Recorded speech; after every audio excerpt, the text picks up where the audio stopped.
Bom, é isso aí, estamos de volta com mais um Papo nas Estrelas e hoje a gente vai falar sobre o 7º episódio da 2ª temporada de Snowpiercer, o Expresso do Amanhã, que chama Nossa Resposta pra Tudo, né? E esse episódio, ele lida bem com essa nossa característica humana aí de usar uma ferramenta única para tudo, né? Nós somos criaturas sociais, né? Nem todos somos sociáveis, mas somos criaturas sociais. E dentro dessa relação social que existe, né, existem ferramentas sociais que nós usamos no nosso dia a dia para conseguir viver dentro dessa comunidade, dessa sociedade, né? Mas uma das primeiras ferramentas sociais que nós desenvolvemos lá atrás foi justamente a capacidade de matar o coleguinha, né? Matar o coleguinha que nos importuna, né? Aquele cara que é contra nós, que nós não concordamos, ou que nós temos uma disputa, ou que nós temos um interesse diferente. Nossa primeira atitude é: se eu eliminar esse cara, meu problema está resolvido, né? Então essa ferramenta social da eliminação, né? Nós vamos lá e eliminamos o nosso oponente, o nosso concorrente. E esse episódio ele lida justamente com esse tema em todos os âmbitos aí, né? Na história principal da Teal, que está lidando ali com o caso do assassinato que teve, né, dos engenheiros ali. Depois nós temos a Audrey lá no outro vagão, né, lidando com essa capacidade aí que o Sr. Wilford tem de encantar as pessoas, né, de se colocar num pedestal de divindade ali, através também da violência, né, através de eliminar o oponente, mas não necessariamente só matando o oponente, mas eliminando a vontade que esse oponente tem de lutar, né, tem de combater, tem de pensar diferente. Então o Sr. Wilford tem essa capacidade. E eles colocam, né, de um certo modo, a Audrey como uma pessoa que tem essa capacidade de fazer uma espécie de uma lavagem cerebral nas pessoas, né? Então eles pegam aquele personagem lá do Kevin, né, que era a Ruth do outro trem, né? Ele era o cara da hospedaria, né? E ele que teria cometido suicídio no outro episódio, a gente descobre que não, né? O Sr. Wilford fez exatamente o mesmo processo que ele fez com a Audrey, né? Ele vai lá e leva, né, o Kevin pra banheira, né? Ele faz aquele mesmo processo que ele fez com a Audrey, né, de forçá-lo a cortar o pulso, né? Então ele comete suicídio. E nesse último momento ali, o Sr. Wilford vai e salva a vida da pessoa, né? Então, meio como se ele atrelasse ali a vida da pessoa com a benesse, né? A graça do Sr. Wilford de ter salvo, né, a vida da pessoa. E isso é espelhado na relação do Sr. Wilford ali com a Alex, né, a filha da Melanie, quando ele fala para ela, né? Olha, eu te salvei, você tem que me agradecer por eu ter lhe salvo, né, lá atrás, porque todo dia que você vive é um dia que você tem que agradecer por mim, né? Então o Sr. Wilford tem essa capacidade de eliminar o oponente, né, matar o oponente, mas não matá-lo fisicamente, mas matar o espírito da pessoa, da vontade de lutar, da vontade de ser independente, né? E lida com essa cena toda da história, onde as pessoas não querem mais agir por si, pensar por si só e tomar decisões independentemente, né, como indivíduos, como protagonistas de suas próprias vidas. Elas querem um líder, né, querem alguém que guie, quer alguém que tome decisões no lugar delas, né? Tanto que no final do episódio nós vemos que eles têm umas velinhas ali vermelhas que eles acendem, né, pelo trem, e o trem está inteiro ali iluminado, né, por essas velas vermelhas, que são as pessoas que são apoiadoras ali do retorno do Sr. Wilford para o comando, né, desse trem, né? E o governo ali do Layton, né, está obviamente danificado ali, porque o pessoal não está engolindo muito bem as decisões que o Layton está tomando, apesar de, a princípio, democráticas, né, a princípio levando ali as pessoas para uma democracia e não para uma ditadura, que seria o que eles tinham e terão com uma possível volta ali do Sr.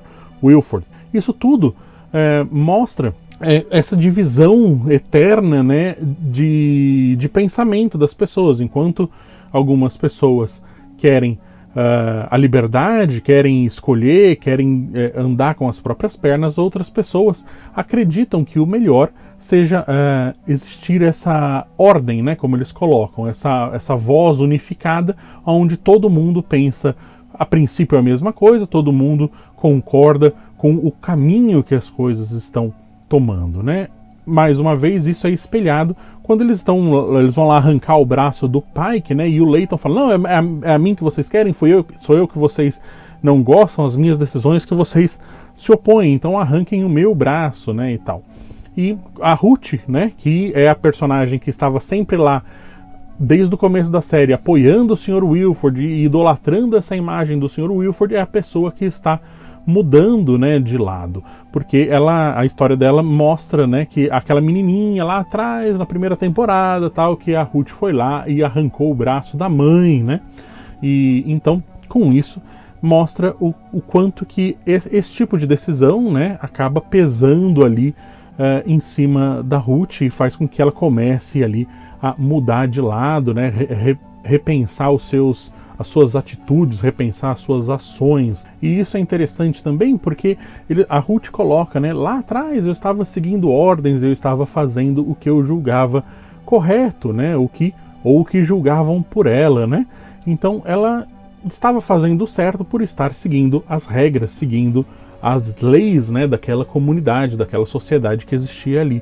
Só que se as leis são erradas, se as leis são mal escritas, ou se as leis permitem brechas, né, para que as pessoas se beneficiem das leis, você estar seguindo essas leis ainda é correto, né? Então o episódio coloca essa discussão também na voz da Ruth, que é a personagem que está justamente fazendo essa transição, enquanto muitas outras pessoas estão fazendo a transição oposta, defendiam a liberdade, defendiam a democracia ali a bordo do Snowpiercer, e agora com a regência ali do Layton, com o governo do Layton, começam a se questionar se realmente esse é o melhor caminho e começam a repensar e talvez até esperar um retorno do Sr. Wilford ali no governo, na regência ali do trem.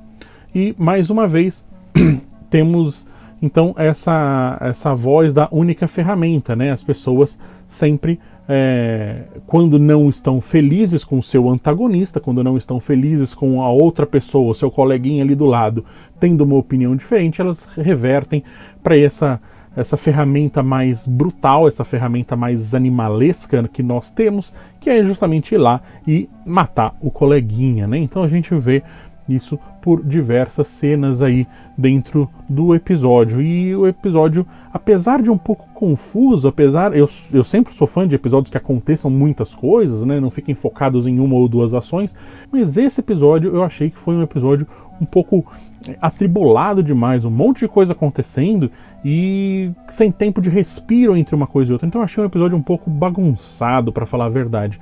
Mas os temas que eles colocam são interessantes. Infelizmente foi muito corrido, né? Eu achei um episódio que, aliás, está sendo um pouco de padrão aí nesse final dessa temporada, nessa segunda metade, né, da segunda temporada, onde os episódios estão ficando um pouco mais corridos. Eles têm muitas coisas para dizer, talvez, querem colocar muitos temas e acabam se atropelando. Mas basicamente é isso, né? O tema principal desse episódio é a nossa mania de voltar para o nosso porrete, né? A nossa primeira ferramenta, que é a ferramenta que a gente foi lá e bateu na cabeça do macaquinho coleguinha, do nosso antepassado coleguinha macaquinho, que a gente simplesmente matou porque ele estava bebendo a água, né? Como o Kubrick nos mostra lá na primeira cena, né? A ascensão, ao acordar, o despertar da humanidade, né? Em 2001, né? Na primeira cena, no começo do filme ali. Enfim, gostei do episódio, mas muito bagunçado, muito atribulado ali de coisas, meio... precisava fazer uma limpeza ali, tirar alguns excessos, tirar umas gordurinhas ali do episódio para ele ficar mais mais fit ali, né? E passar a mensagem melhor, mais claramente. Mas, de um jeito ou de outro, um episódio divertido, no padrão ali, seguindo ali o nível, né? O mesmo quilate que a série tem nos entregue por um bom tempo aí. Enfim, de minha parte eu acho que foi isso. Então, Tico, agora é com você. Olá, então sejam todos muito bem-vindos a mais um Papo nas Estrelas. Hoje vamos falar sobre o 7º episódio de Snowpiercer, segunda temporada. Nossa resposta para tudo. Título muito interessante este, não é mesmo? É título que se refere principalmente à descrição dada pela Jill, né? No começo do episódio, né? Todo começo de episódio tem uma descrição, uma impressão sobre o que a pessoa sente ou pensa dentro dessa grande jornada jornada pela sobrevivência dentro do trem, né? E essa resposta, a nossa resposta para tudo é justamente a violência, né? Você tem uma discordância, um grupo que você não gosta, um tipo de pessoa que você não gosta, alguma coisa do tipo, e você, como é que resolve isso, né? Por meio da violência, tentando destruir, tentando exterminar o outro, né? Aquilo que você não quer e não gosta, né? Essa é a descrição dada pela Jill ao ver os corpos dos engenheiros bombeiros, né? Respondendo àquela pergunta que eu tinha feito, né, no último episódio, onde começaria esse episódio que a gente viu e está comentando agora? Será que ele começaria logo depois do episódio passado? Ou seja, a Melanie chegou lá na estrada, o trem foi embora. Será que a história começaria a partir dali, né? Explicando um pouco o porquê que tá tudo no caos, né? Já pegando tudo no caos ou no pós-caos e ao longo disso mostrar o que foi que aconteceu, né? Ou começar no ponto onde a gente terminou no episódio antes da Melanie, né? No episódio retrasado.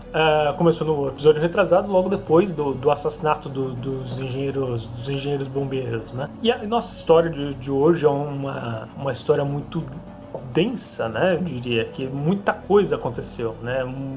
Foi um episódio que basicamente toda a cena é uma cena tensa, uma cena onde alguma coisa está acontecendo, né? Não é uma cena parada. Obviamente tem muitas cenas paradas, mas também são cenas ou de construção do personagem, por assim dizer, ou de tensão, né? Mesmo que esteja nada acontecendo, é uma cena onde você está, por exemplo, atrás de uma cadeira, escondida, alguma coisa assim, um ambiente de tensão, e você está, será que o monstro vai chegar, não vai chegar? Será que os bandidos vão chegar ou não vão chegar? Mais ou menos nesse jeito. O episódio, podemos dizer assim, tem 3 histórias, né, em paralelo. Uma é a investigação da morte, do assassinato dos engenheiros. A outra é, por assim dizer, o Snowpiercer, os acontecimentos que acontecem no Snowpiercer. E o outro é os acontecimentos que acontecem no Big Alice, né? Contar um pouquinho até a metade, mais ou menos, do que acontece na investigação. A investigação, a Jill vai, como boa detetive que ela está se mostrando, né, e se propondo a ser, tentando encontrar pistas, né, e ela encontra uma espécie de um broche, né, negócio redondo, tipo um chaveiro, como se fosse o meu aqui do Superman, mas na verdade o dela era do Sr. Wilford, né? Ela encontrou no chão. Ela foi atrás, ver o que era e tudo mais, perguntar por fontes e assim por diante. Encontrou o pessoal da limpeza, né? E um deles, o antigo colega dela, falou que putz, eu acho que eu tenho uma pessoa que pode te ajudar nisso, né? E ela encontra uma senhora que vende coisas, antiguidades, e ela encontra a origem disso, né? E na verdade é um broche ou um chaveiro, né? Era não um bottom, no Aviador, eu tô tentando lembrar agora, né? No Aviador tem uma cena muito legal do Leonardo DiCaprio perguntando pro outro cara lá, perguntando sobre os aviões.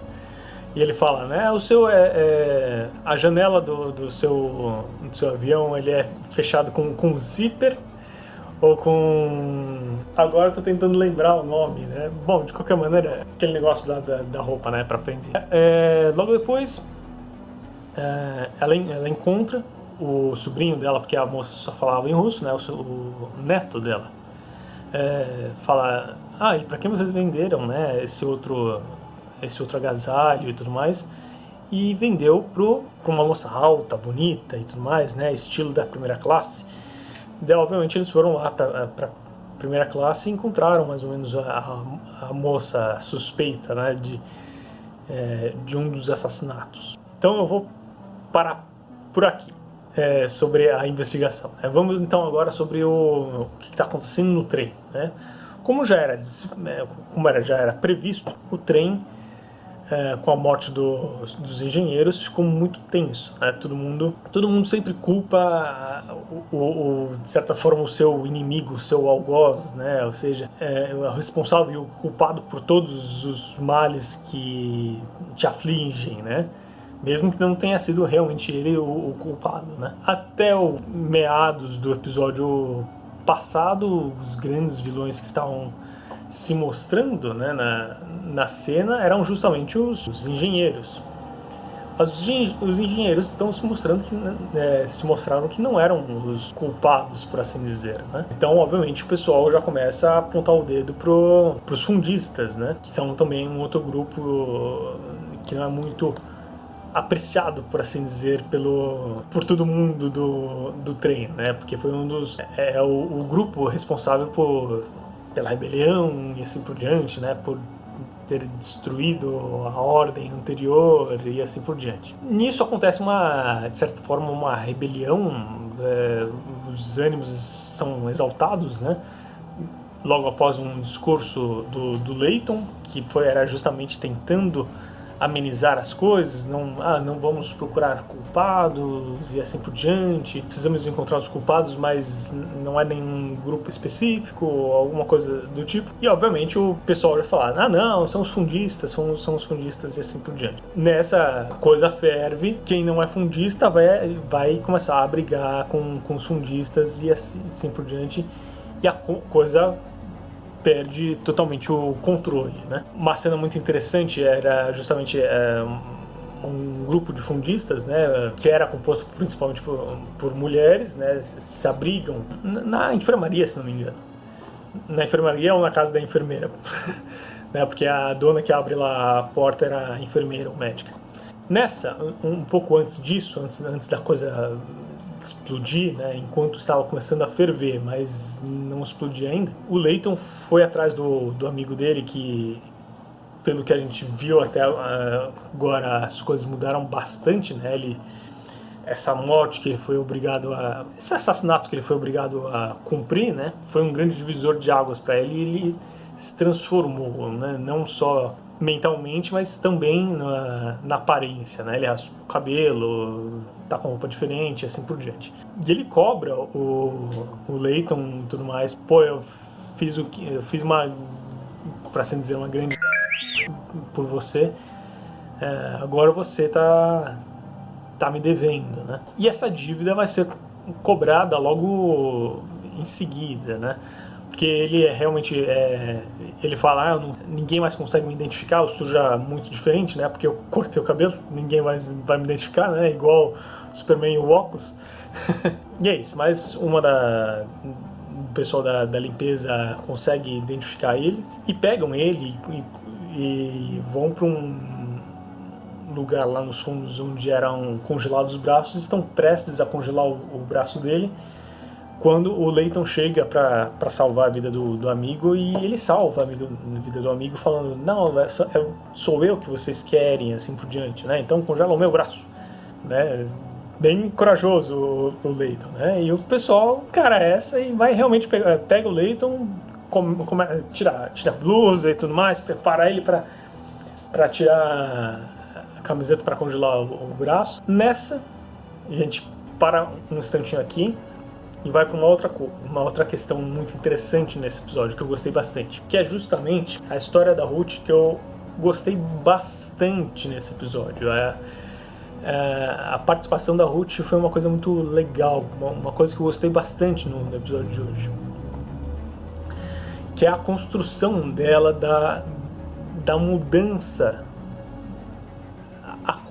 por assim dizer, a conclusão da mudança dela pro trem, né? E não mais pro Sr. Wilford. A conversa começa logo um pouco antes, quando ela conversa com um outro colega dela, começa a falar com meio que o chefe da segurança, né, e tudo mais, amigo dela, fala, pô, no dia passado, alguma coisa assim, o Sr. Wilford falou pra vir comigo e eu não fui, né? Em outras épocas eu iria com ele. E isso mostra já a dúvida dela, né? Ela questiona, pô, mas antigamente tinha ordem e tudo mais, né? E ele pergunta, mas é aquilo que você quer, né? Alguma coisa do tipo. O que a gente tem hoje é diferente, assim por diante. Outro aspecto muito importante nessa modificação, nessa conclusão dessa metamorfose dela, dessa transformação dela, que eu gostei muito, né? É justamente nessa cena onde esse grupo de fundistas, né, é resgatado pela enfermeira. Lá tem uma menininha, né, que ela é traumatizada pela Ruth, etc. E ela nem faz ideia do porquê, né? Mas ela tinha congelado o braço da mãe da menininha, né? E ia ser o braço dela, né? Se não me engano. E até a mãe que mudou e assim por diante. Daí a mãe morreu por causa de complicações, assim, provavelmente por infecção e assim por diante. E é nesse momento, e o irmão dela, onde está o irmão, né? Questionado uma hora dessa, onde está o irmão dela, e morreu durante a rebelião e tudo mais, que trouxe democracia pro trem. Aí a Ruth tem um grande pesar, assim, do que aconteceu com ela e o que ela fez, né? As consequências dos atos dela bateram nela desta vez, né? E é isso. E logo em seguida essa menininha foge e a Ruth vai atrás da menininha, encontra a menininha, conversa com a menininha, se arrepende e assim por diante, consegue pegar a menininha, entregar lá pro grupo dela. E é isso. Nessa, o Layton chega, putz, tenho lá que ajudar o meu amigo e assim por diante. Daí a Ruth vai junto. E é nesse momento que o Layton tá sendo preparado para colocar o braço para fora, para congelar e tudo mais, que a Ruth salva ele, né? Dá um discurso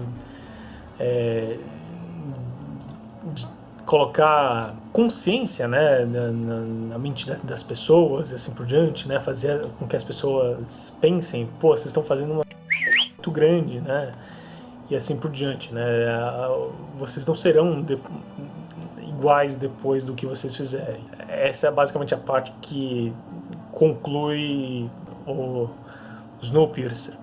Já, como eu tinha falado, são 3 histórias, a outra é o Big Alice, onde tem aquela namorada do Sr. Wilford, etc. Uma coisa muito interessante acho que a parte principal e a parte mais importante do que é mostrado no episódio de hoje, no que diz respeito ao Big Alice, é justamente a questão que a gente descobre que aquele secretário que tomou banho com o Sr. Wilford, né, e teve cortou o pulso e assim por diante, ele não morreu como a gente esperava, né? Ele sobreviveu e tá, obviamente, completamente traumatizado e assim por diante, e ela traumatiza ele, não sei se seria essa palavra, mas vamos dizer assim, ela consegue torná-lo funcional de novo, por assim dizer, né? Mas isso também mostra uma certa crueldade grande, né, com relação ao Sr. Wilford e até ela mesmo, né? Outra coisa muito importante é também a aparência estética de submissão, né? E assim por diante. Bem a lá 50 tons de cinza, né? Mais ou menos isso. Acho que falei de todos os pontos do que era importante no episódio de hoje. É isso que eu tinha para dizer. Que nota dar pro episódio de hoje? O episódio de hoje eu vou dar 2,80. Eu gostei do episódio de hoje, eu achei muito bom. Bem escrito, bem dirigido e etc, né? Uma coisa muito legal que agora, como a gente está no final da série, todas as coisas que foram construídas e passadas, né, no começo da série agora tem que começar a se fechar, né? E no episódio de hoje a gente viu que as coisas já estão começando a se fechar mesmo, né? Uma coisa que eu esqueci de reparar, de comentar, é justamente durante a investigação a Jill consegue encontrar uma das suspeitas, né, que é da primeira classe, que tinha comprado o agasalho. E ela cita um negócio bíblico, alguma coisa assim, o trem precisa de um novo pastor, e a gente encontra justamente a pessoa por trás disso tudo, né, que é justamente o pastor, que a gente já sabia que ele queria tomar o lugar do Layton, né, mas a gente não sabia que ele estava tão afoito por esse poder, por assim dizer, né, estava tão querendo tanto e tão rápido, né. E é isso, ou seja, por trás de todo o assassinato do pessoal do Snowpiercer, dos engenheiros, era o pastor, né, que a gente agora não tem muita certeza ainda se era pelo complô do Sr. Wilford ou ele estava por conta própria, né. Muito provavelmente também era uma questão de complô com o Sr. Wilford justamente porque o Sr. Wilford sabia, né? Senão não tinha como a namorada do Layton congelada lá do outro lado ia saber e mandar a mensagem para ele, né? É isso que eu tinha para dizer. Muito obrigado, pessoal, e a gente se vê no futuro. Até a próxima. Obrigado por nos aturar. Então é isso aí, Tico. Muito obrigado. Vamos lá. Eu achei o episódio legal, eu gostei dos temas, mas gostei da ideia central do episódio, mas muito bagunçado. Eu vou dar 2,5, bem média zona, assim, 2,5 estrelas. Eu acho interessante, mas poderia ter um cuidado melhor aí com o produto final, talvez, né? Enquanto a ideia principal ali, o embrião do episódio tenha sido interessante, o resultado final, o produto que nos foi entregue, muito bagunçado, enfim. Mas vamos lá, estamos na reta final, só faltam 3 episódios pra gente acabar essa segunda temporada. Então, muito obrigado por nos aturar, por mais um episódio, e nos vemos no futuro. Deixa eu baixar um pouco aqui.